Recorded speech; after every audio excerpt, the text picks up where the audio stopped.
Assalamualaikum warahmatullahi wabarakatuh. Bertemu kembali di channel Desa Ranah Selatan, tempat berbagi informasi dan tutorial tentang sistem informasi desa. Teman-teman, mudah-mudahan kita selalu dalam keadaan sehat walafiat dan selalu dalam lindungan Allah Subhanahu wa taala. Oke. Jadi kali ini saya akan menjelaskan terkait dengan buku administrasi desa yang dimana di video sebelumnya kita sudah membahas masalah administrasi umum. Sekarang kita akan bahas masalah administrasi penduduk. Oke, kita langsung saja. Tinggal klik administrasi penduduk. Saya akan jelaskan ya, mulai dari buku induk penduduk. Oke, di buku induk penduduk ini dia hanya sifatnya menampilkan, teman-teman ya, menampilkan data yang sudah ada di menu kependudukan ya. Apa yang sudah kita input di menu kependudukan penduduk, maka akan muncul dia nanti di buku induk penduduk ya. Di sini hanya ada tombol cetak dan di sini ada tombol unduh. Jadi tidak ada tempat kita akan menginput data. Ya, oke. Di sini juga kita bisa melakukan filter berdasarkan tahun dan berdasarkan bulan, ya. Oke, itu dia di buku induk penduduk. Selanjutnya di buku mutasi penduduk. Buku mutasi penduduk ini juga dia sifatnya menampilkan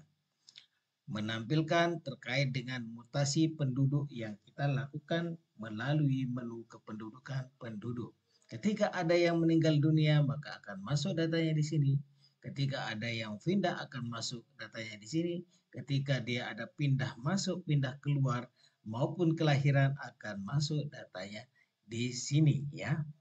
Jadi kita juga di sini di buku mutasi ini tidak input data, tetapi dia hanya menampilkan data yang sudah kita lakukan prosesnya itu di menu kependudukan. Oke, selanjutnya buku rekapitulasi penduduk. Buku rekapitulasi penduduk juga di sini hanya sifatnya menampilkan apa yang sudah kita lakukan di menu kependudukan penduduk ya. Dan ini dia modelnya adalah ya, formatnya itu sama persis dengan buku administrasi desa yang dimiliki oleh desa ya. Oke, di sini ada tombol cetak, di sini ada tombol unduh, di sini ada laporan PDF ketika kita mau PDF-kan yang ini ya. Terus di sini ada bersihkan ya, seperti video-video sebelumnya ya. Dan di sini juga kita bisa melakukan filter data berdasarkan tahun, berdasarkan bulan ya. Itu dia. Jadi sekali lagi ini hanya untuk menampilkan. Selanjutnya di sini ada buku penduduk sementara. Buku penduduk sementara ini juga sifatnya adalah menampilkan apa yang kita input di menu kependudukan penduduk. Ketika dia statusnya di sana adalah tidak tetap, maka dia akan masuk di buku penduduk sementara. Oke. Jadi di sini ada tombol cetak dan ada tombol unduh, dan di sini kita bisa melakukan filter data berdasarkan tahun dan bulan. Selanjutnya buku KTP dan KK. Buku KTP dan KK ini juga dia akan menampilkan data yang ada di menu kependudukan ya. Di menu kependudukan. Itu akan muncul datanya di sini ya. Oke, terus selanjutnya di sini ada sinkronisasi laporan penduduk, di mana sinkronisasi data penduduk ini kita akan gunakan untuk mengirim data buku rekapitulasi ya penduduk itu ke dalam aplikasi Ovendeka ya.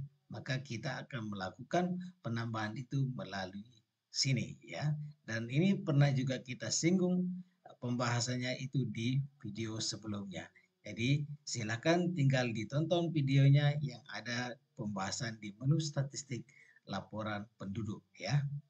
Itu dia teman-teman terkait dengan buku administrasi desa, buku administrasi desa yang ada adalah administrasi penduduk. Ya, sekali lagi di administrasi penduduk ini sifatnya hanya menampilkan data yang sudah kita proses melalui menu kependudukan penduduk ataupun di keluarga. Oke, sekian dulu teman-teman. Semoga video ini bisa membantu ya ketika ada teman-teman yang masih bingung ya, bingung atau belum tahu ya. Jadi kita sama-sama belajar di sini teman-teman ya. Oke, sekian dulu. Semoga bisa membantu. Assalamualaikum warahmatullahi wabarakatuh.